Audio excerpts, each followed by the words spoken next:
안녕하세요, 소영입니다. 제가 지금부터 3가지 사진을 보여드릴 텐데요. 가장 예쁘게 나온 것 같은 사진, 가장 마음에 드는 것 같은 사진을 골라주시면 됩니다. 그럼 시작!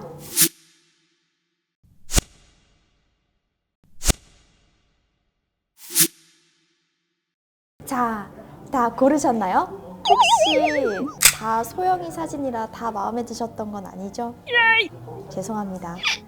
첫 번째 사진은 아이폰, 두 번째 사진은 갤럭시 노트 10, 세 번째 사진은 갤럭시 S20였습니다. 요즘 스마트폰이 전화되는 카메라라는 별명이 붙여질 정도로 스마트폰 카메라 성능이 날이 갈수록 발전을 하고 있는데요. 웬만한 보급형 스마트폰도 카메라에는 힘을 줘서 출시를 할 정도죠. 이렇게 카메라 성능이 향상이 되고 있지만 카메라 각각의 특성에 맞게 사진 결과물은 다 다르게 표현이 된단 말이에요. 그래서 오늘 제가 준비를 해봤습니다. 갤럭시 노트 10, 아이폰 11 프로, 갤럭시 S20 이 3가지 카메라를 총 비교를 해볼 거예요. 편견 없이 사진 결과물에만 집중할 수 있도록 블라인드 테스트로 진행을 해보도록 하겠습니다.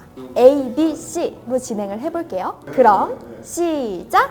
제가 최대한 다양한 구도에서 다양한 사진 보여드리려고 엄청 발품 팔면서 엄청 뛰어다니면서 찍었어요. 그럼 같이 살펴볼까요? 후면 일반 카메라로 음식 사진을 찍어봤어요. 같은 떡인데도 색감이 확연히 다 다르죠. C가 가장 밝고 쨍하게 색감이 표현이 됐고 그 다음 A, 그 다음 B예요. 색감 덕분에 C가 가장 먹음직스럽게 보이네요. 실제 색깔은 B가 가장 가까웠습니다. 가장 먹음직스럽게 신선하게 나온 건 C예요. 그 다음 A, B가 제일 시간이 지난 돈가스처럼 나오지 않았나요? 단, 고기의 주름이나 디테일한 부분은 B가 제일 잘 살려준 느낌이에요. 가장 먹고 싶게 나온 건 역시나 C네요. 식빵이나 블루베리 소스의 색깔이 가장 선명하고 신선하게 표현이 됐죠. 조명 하나 더 있는 것처럼요. 앞선 사진들과 비슷하게 가장 어둡게 나온 건 역시 B입니다. 실제 색깔과는 가장 유사했지만 블루베리 윤기라던가 식빵의 색감이 가장 떨어져 보이네요. A는 B와 C의 딱 중간 정도로 표현이 된 것 같아요. 같은 구도, 같은 음식이지만 다 다르게 표현이 되는 게 정말 신기한 것 같아요. 그만큼 카메라 특성이 다 다르다는 거겠죠? 3가지 모두 확대를 해보면 질감은 거의 다 실물에 가깝게 완벽하게 표현이 됐어요. 역시나 색감에서 차이를 보이는데요. 음식과 마찬가지로 색감이 진한 순서가 C, A, B 순이에요. B는 가장 실제와 비슷하게 표현이 됐고요. C는 확실히 쨍하고 선명하게 찍힌다는 특징이 두드러지는 것 같아요. 그렇다고 무조건 C가 좋다고는 말할 수 없는 게 이 사진을 보면 C는 색감이 너무 밝아서 벽의 질감 일부분을 다른 사진과 비교했을 때 날려버렸죠. 이번 사진은 A가 실제와 가장 가깝게 디테일한 부분도 가장 잘 나온 것 같아요. B와 C가 색깔이 선명한 듯 하지만 잎사귀 부분을 확대해보면 주름까지 A가 가장 잘 잡아내고 있죠. 후면 일반 카메라로 인물을 찍은 사진을 살펴볼게요. 같은 공간, 같은 각도로 찍었지만 다 다르게 나왔어요. A는 셋 중에서 가장 하얗게 나왔고 B는 가장 노랗고 어둡게 나왔고요. 내추럴하게 나왔다고도 느껴지네요. C는 셋 중에서 가장 쨍하게 진한 화장을 한 것처럼 나왔습니다. 옷 색깔만 봐도 C가 가장 진하다는 것을 알 수 있죠. 다음 사진에서도 앞선 사진과 같은 경향을 보입니다. 전면 셀카를 살펴볼게요. C가 가장 뽀샤시하게 피부톤이 말끔하고 화사하게 나왔어요. B가 실제와 가장 가깝게 표현이 됐습니다. 반면에 A는 피부톤이 얼룩덜룩 화장을 잘못한 것처럼 얼굴 명암이 좀 극대화되어 보이죠? 다음 사진에서도 마찬가지고요.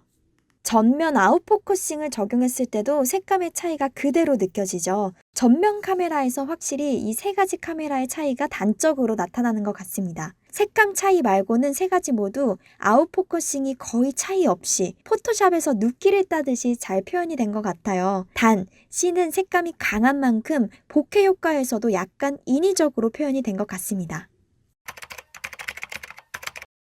세 가지 모두 인형에 초점을 두고 찍었는데요. B가 가장 블러 처리를 부드럽게 처리한 것을 볼 수 있어요. 심도가 제일 얕다고도 표현을 하죠. A씨는 창문 트름 말고 창문 밖에 있는 풍경만 블러 처리를 했는데 B는 창문 부분 전체를 완전히 아웃포커싱으로 날려버렸죠. 색감은 C가 가장 노랗고 쨍하게 찍혔네요.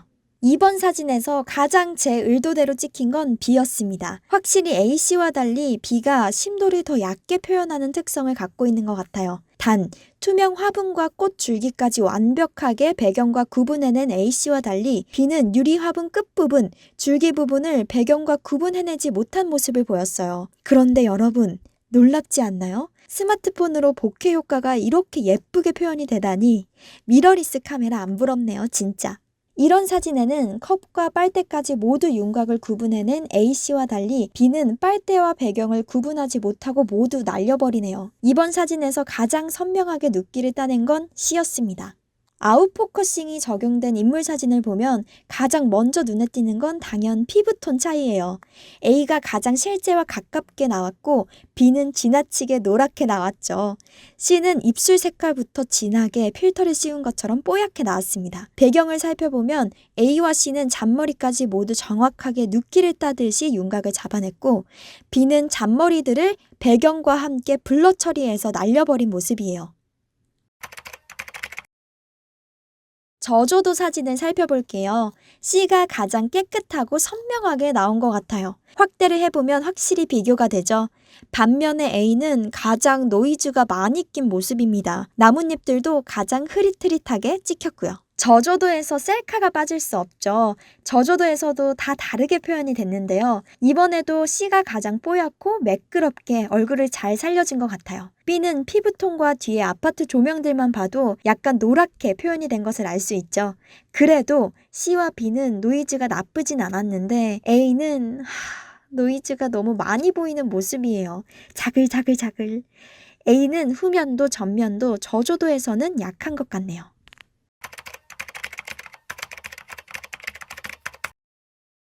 C가 가장 쨍하고 선명하게 나왔죠. 마치 필터를 하나 입힌 것처럼요. 풀들의 색깔을 봐도 그렇고 위에 하늘을 봐도 가장 파랗게 나왔고요.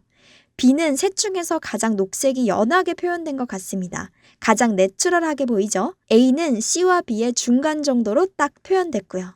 이 사진에서도 마찬가지로 하늘 색깔이 다 다르죠? 다 다른 날씨에 찍은 것 같네요. C가 가장 맑은 날처럼 파랗고 그 다음 A예요. B는 먹구름이 낀 흐린 날씨처럼 보이지만 구름의 디테일을 제일 잘 살려준 것 같아요. 세 가지 모두 벽의 금이나 조명의 디테일을 다 잘 살려냈어요. 그런데 다 다른 공간처럼 표현이 됐는데요. C는 벽의 어두운 부분이 완전히 극대화됐고 B는 조명이나 벽 부분을 보면 세 가지 사진 중에서 가장 부드럽게 나왔고요. A는 실제와 가장 가깝게 나온 모습이었습니다. 자, 사진들을 다양한 환경을 통해서 살펴봤는데요. 그럼 정답을 공개할까요? 정답은 A는 갤럭시 노트 10, B는 아이폰 11 프로, C는 갤럭시 S20였습니다. 눈치를 채신 분들도 있었을 것 같아요. 세 가지 모델 모두 다 특색이 뚜렷했습니다. 정리를 해보면 갤럭시 S20는 정말 눈에 확 튈 정도로 색감이 쨍하고 선명했다는 거, 마치 필터를 하나 씌운 것처럼요. 그래서 약간 호불호는 갈릴 수 있을 것 같아요. 이런 S20와 가장 대조됐던 게 아이폰 11 프로였습니다. 아이폰 11 프로는 가장 내추럴하고 가장 실제와 가까운 자연스러운 색감으로 찍혔어요. 그 인물 사진 모드에서는 가장 심도가 얕게 표현된다는 특징도 두드러졌고요. 갤럭시 노트 10은 정말 아이폰 11 프로, 갤럭시 S20와 가장 중간의 색감, 중간의 표현력을 가졌다라고 생각을 하시면 됩니다. 그리고 저조도 모드에서는 약간 아쉬움을 보였고요. 개인적인 제 취향을 말씀드리면 인물 사진 모드, 그러니까 아웃포커싱 모드는 아이폰이 가장 예쁘게 찍히는 것 같았고요. 음식 사진은 색감이 쨍하게 찍히는 갤럭시 S20가 가장 먹음직스럽고 가장 신선하게 표현을 해주는 것 같았습니다. 그리고 후면 일반 카메라로 인물 사진 찍을 때는 갤럭시 노트 10이 가장 자연스럽게 찍히는 것 같았어요. 가장 하얗게. 근데 여기서 중요한 건 어떤 스마트폰이든 카메라가 웬만한 수준 이상이라는 거예요. 찍어서 인스타그램에 올리고 여행 갔을 때 사진 찍고 했을 때 어떤 스마트폰이든 다 상관이 없을 정도로 최신 스마트폰 카메라 성능이 뛰어나다는 것이 정말 놀랍습니다. 진짜 기술력이 정말 전화되는 카메라라는 말이 괜히 나온 게 아니에요. 여러분은 현재 어떤 스마트폰 카메라로 사진을 찍고 계신가요? 이번 블라인드 테스트에서 가장 마음에 들었던 사진은 어떤 것이었나요? 댓글로 마구마구 남겨주세요. 오늘 영상은 여기서 마무리 짓도록 하고요. 저는 그럼 다음 영상에서 또 인사드리도록 하겠습니다. 다음 영상에서 봬요. 안녕!